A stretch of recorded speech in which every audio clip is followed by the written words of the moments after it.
अगर अफ्तारी आप कम करोगे ना, और पानी बहुत ज़्यादा इस्तेमाल नहीं करना अपने इफ्तारी के वक्त। मैंने क्या बोला है, नमाज मगरिब के बाद आपने वाफर मकदार में पानी पीना है, बट अफ्तारी के वक्त आप पानी ना पिएं। सिर्फ जूस का 1 या आधा गिलास ले लें, खजूर खाएं आप, 1-2 फ्राइड खा लें, इसके बाद आपने जूस ले लेना है।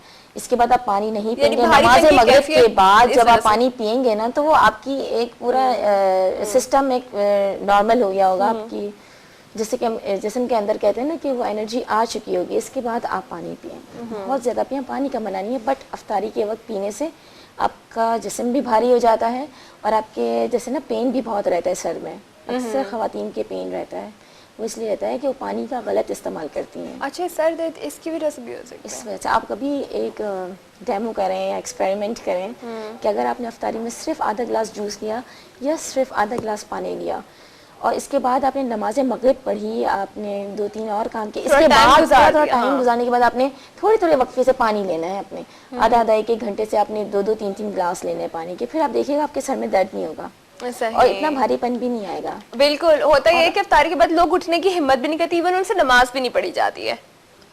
मैंने अपनी फ्रेंड को आवाज ही बोलती, नहीं मेरी उठने की हिम्मत नहीं है ना। किसी वजह से कि आप जो खा रहे हो और साथ साथ पानी या जूसेस मुझे बड़ी हिम्मत थी और मैं हर चीज, यानी कि मैं सोची थी अगर मेरे पास अभी कोई ऐसा मुश्किल काम भी आएगा ना तो वो भी मैं कर लूंगी। क्यों? 2-4 डिशेस और बनाने के लिए भी कह दो नूर के दोनों। हाँ, वो बना लेती मैं, कल मुझे इतनी हिम्मत थी। वेरी नाइस, जबरदस्त। लेकिन अल्लाह यानी कि कहते हैं ना, नजर ना लगे, अल्लाह का शुक्र है अभी तक तो यही हो रहा है। लेकिन जिस दिन मैंने ज्यादा पेट भर के अफ्तारी करनी शुरू कर दी तो फिर मेरा भी हाल वही होना है जो मेरी एक फ्रेंड। हाँ, इसको थोड़ा सा नोटिस करें। आज आप थोड़ा सा अफ्तारी में करके देखें कि आपको कितना फर्क पड़ा है। ठीक है, फिर आप बताइए कि छोटा सा ब्रेक लेते हैं, एक लीजिएगा, ज्यादा ब्रेक लेते हैं। ब्रेक के बाद दोबारा आपको ज्वाइन करते हैं, हमारे साथ रहिएगा आपके साथ इवनिंग लंच में। और जनाब आज इतने जबरदस्त टिप्स, मैं तो सोच रही थी कि नूर ने जो कुछ बताया है वो अब हम सब ने, मतलब कि अच्छी अच्छी बातें जिसको जैसे मिलती हैं, किसी से भी सुनते हैं तो आपने उस पर अमल भी करना होता है। तो आप कोशिश ही कीजिएगा कि आज अफ्तारी में पानी किस तरीके से पीना है। नूर, सबसे अच्छी बात तो मुझे ये लगी, सबसे अच्छा टिप ये लगा कि आधा गिलास आप कोई शरबत पी रहे हैं, आप कोई जूस पी रहे हैं या आप सिंपल पानी पी रहे हैं, सब तीनों चीजों के लिए ना चीजें हो सकती हैं। पानी उस वक्त अवॉइड करें कि जो कुछ कहने का पानी से रोजा खोलते हैं उससे अवॉइड करें, और कहते हैं खजूर से रोजा खोलें, आपने रख लिया पानी के, खजूर ली, पानी पे पानी नहीं, इस तरह तो आपकी और भी तबीयत खराब हो जाएगी और सिर्फ पानी ही पी सकेंगे। और आप कुछ भी हो सकता है फिर आप। अच्छा, खाली स्टमक है और उसको आपने सिर्फ पानी से फिल कर लिया। हाँ, तो ये चीज थोड़ा सा ख्याल रखें कि थोड़ा थोड़ा करके पानी पीना है आपने। और आफ्टर मगरिब आधा गिलास पी ले, थोड़ी सी हल्की फुल्की कोई और चीज अगर आपने खानी है वो खा ले, फिर उठें, आप नमाज अदा करें, नमाज पढ़ें, दुआएं मांगे। थोड़ा सा टाइम लग जाता है खाना लगने में, इस तरह से कि मैं तो ये समझती हूँ कि मगरिब के बाद खाना खा लेना चाहिए। लोग ओ मेरे खुदा कि 11-12 बजे तक जो है वो बाहर भी घूम फिर के खा पी रहे हैं और इतना हैवी खाना बनता है कि जैसे 12 बजे वो लोग खाते हैं और फिर सहरी में उठ के फिर कहते हैं पता नहीं क्या हमारा पूरा दिन रोजा होता है, पता नहीं क्यों मोटे भी हो रहे हैं, तबीयत भी खराब हो रही है, एसिडिटी इतनी ज्यादा होती है, पराठे इस टाइप की चीजें, पता नहीं। एक्चुअली है ना, रोजे का मकसद हमें नहीं पता, हमारे माइंड में क्लियर नहीं है कि रोजा क्या है, रोजा हम क्यों रखते हैं। जिस दिन जिस कौम को, इस्लामिक कौमी का मकसद पता चल जाएगा ना रोजे का, तो वो इस तरीके से नहीं करेगी। इवन मैं भी, हम सब एक ही कैटेगरी में बिलोंग करते हैं, लेकिन हमें रोजे का मकसद नहीं पता कि रोजा हमने क्यों रखा है और किस लिए रखा है।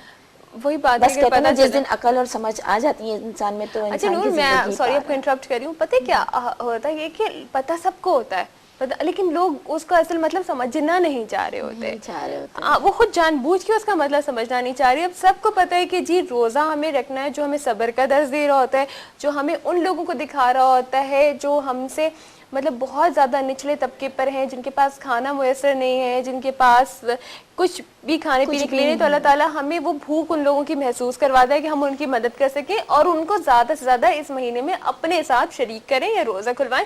हमारे यहाँ होता है कि बड़ी बड़ी इफ्तार पार्टीज रख दी जाती हैं और उन लोगों को इन्वाइट किया जाता है जो माशाल्लाह पहले से ही अच्छे खासे एक दर्जे पर मौजूद होते हैं, उन्हीं लोगों को बार बार इनवाइट किया जाता है। और अगर कभी कोई भूला भिटका, कोई मिस्कीन, कोई गरीब मांग भी ले तो उसको वो चीज़ दी जाती है कि जो हम अपने लिए रखना भी पसंद नहीं करते। बिल्कुल सही बोल रहे हैं आप, ये हकीकत है। ये सिर्फ दिखलावा है सब कुछ, कि आप दिखाने के लिए, करने के लिए आप इतनी बड़ी बड़ी दावतें कर रहे हैं, सबको बुला रहे हैं, और जो हकदार है उसको आप, जैसे जो अल्लाह के नाम पे हम जो चीज़ दे रहे हैं ना, तो हम कभी सोचें कि हम किसके नाम पर दे रहे हैं। हम एक इतनी बड़ी हस्ती के नाम पे क्या दे रहे हैं, क्या दे रहे हैं। हम उस प्यास का एहसास सिर्फ इसलिए कर लें कि ये लोग कैसे रहते हैं। हाँ। और अल्लाह ताला हमें बता ही रहे, तो अगर हम सही इसका मतलब समझ लेंगे। अब तो लोग जो नेकियां भी कर रहे होते हैं कि रमजान मुबारक में, तो उसकी भी बड़े मतलब पब्लिसिटी हो रही होती है। अब मैं नाम तो नहीं लूंगी, खैर जानते तो सब कुछ होंगे सब लोग। अभी जी एक हमारी जो फिल्मी एक्ट्रेस है, उन्होंने बड़ी मतलब ये कि लोगों की मदद की और बड़ा लोगों को पैसे हरा दिए, बट उसके लिए पूरा पहले उन्होंने मीडिया इनवाइट किया है, सबको बुलाया है, और फिर उसके बाद कहा कि जी अब मैं लोगों की मदद करने लगी हूँ, तो आप लोग अपना काम शुरू कर दें। मेरा ख्याल है कि अल्लाह ताला ने कहा है कि आप अपने एक हाथ से दो, तो दूसरे हाथ को पता भी ना चले किसी की मदद कर रहे हो। सही बात बता रही हैं। पब्लिसिटी हम बहुत अहम समझते हैं कि नहीं, हर चीज़ की हमें पब्लिसिटी करनी है, हमें बताना है, हमें दिखाना है। फिर उनकी देखा देखी दूसरे लोग भी यही शुरू कर देते हैं कि हमने जो है ना दिखा कर दूसरों को देना है। बट ये फ़िलहाल आपके माशरे की नज़र में तो एक आप मकाम हासिल कर सकते हैं, कर लेते हैं, लेकिन बाज़ लोग ये भी फील करते हैं कि आप इतना क्यों बोल रहे हैं, क्योंकि हर चीज़ को आप डबल माइंडेड सोचा करें। सिंगल माइंडेड आप सोच रहे हो कि हम ये कर रहे हैं, वो कर रहे हैं, लेकिन आप ये भी सोचो कि इसका नेगेटिव पॉइंट भी हो सकता है। नेगेटिव पॉइंट भी हो सकता है, बिल्कुल।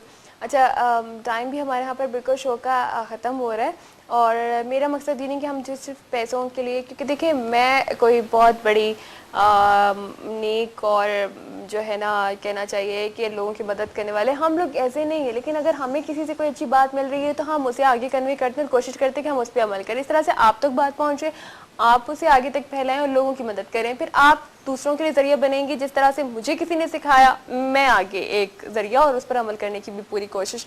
तो ये मत सोचें कि जी आजकल हमारे हालात ऐसे हैं, हम अफोर्ड अपना नहीं कर सकते हैं, दूसरों के लिए क्या करेंगे। तो इंसान की अच्छी बात, अच्छा अमल, दूसरों की मदद, किसी को प्यार से मुस्कुरा के देख लेना ही वो आपके लिए कितना बड़ा सवाब का और कितनी बड़ी नेकी आपकी बन जाएगी, आपको कुछ नहीं मालूम है। सिर्फ और सिर्फ हमारा अल्लाह जानता है। तो उस अल्लाह को खुश करने के लिए ज़्यादा से ज़्यादा अच्छे काम कीजिए। और अल्लाह कहते हैं कि जब आपकी नीयत अच्छी हो तो आपको खुद पता नहीं चलता कि कहाँ से कौन से ऐसे गैब से ज़राए बन जाते हैं, कौन से ऐसे वसीले बन जाते हैं कि आपने सोचा भी नहीं होता, और अल्लाह ताला आपके ही ज़रिए किसी और की मदद भी करवा देता है। बिल्कुल सही बताएंगे माशाल्लाह से, है ना। बहुत नूर इतने प्यारे अच्छे टिप्स बताएं, तो उस पे हेयर्स के लिए भी मुझे अप्लाई करना है, स्किन के लिए भी इंशाल्लाह। और आप दस्तर पर अवेलेबल हैं। हाँ, सब चीज़ें हमारी इन अफ्तारी टाइमिंग से बिल्कुल अवेलेबल है। टाइम यहाँ पर हमारा जनाब ख़त्म हो रहा है, और आप हमारी रमज़ानुल मुबारक में डेली ट्रांसमिशन आप देख सकते हैं मंडे टू सैटरडे 3 to 4। अभी लोग सोच रहे होंगे कि अना जो है वो कहाँ गायब है, तो अना जी 3 to 4 में आपके साथ होगी। और आप लोग हमारे पेज पर, फेसबुक पर इवनिंग लाउंज विद अना पर अपने सजेशंस भी दे सकते हैं, अपने खूबसूरत बातें भी शेयर कर सकते हैं। अच्छी बात जहाँ तक हो सके, जितनी हो सके, अपना काम आपने करना है, अमल करना दूसरे की फिर वो एक चीज़ हो जाएगी, लेकिन आपकी जो ड्यूटी है उसे आप ज़रूर पूरा करें। जैसे कि मेरी यहाँ पे जो ड्यूटी थी मैंने इसे पूरा किया। थैंक यू सो मच नूर, अपना बहुत ज़्यादा ख्याल रखना है, और इस रमज़ान मुबारक में बहुत सारी दुआएं मेरे लिए। Thank you, thank you. इसके साथ आप लोग से इजाज़त लेने का वक्त आ गया। अपना बहुत ज़्यादा ख्याल रखिए। ज़िंदगी रही तो इंशाल्लाह आपसे कल फिर मुलाकात होगी। कल तक के लिए अल्लाह हाफ़िज़।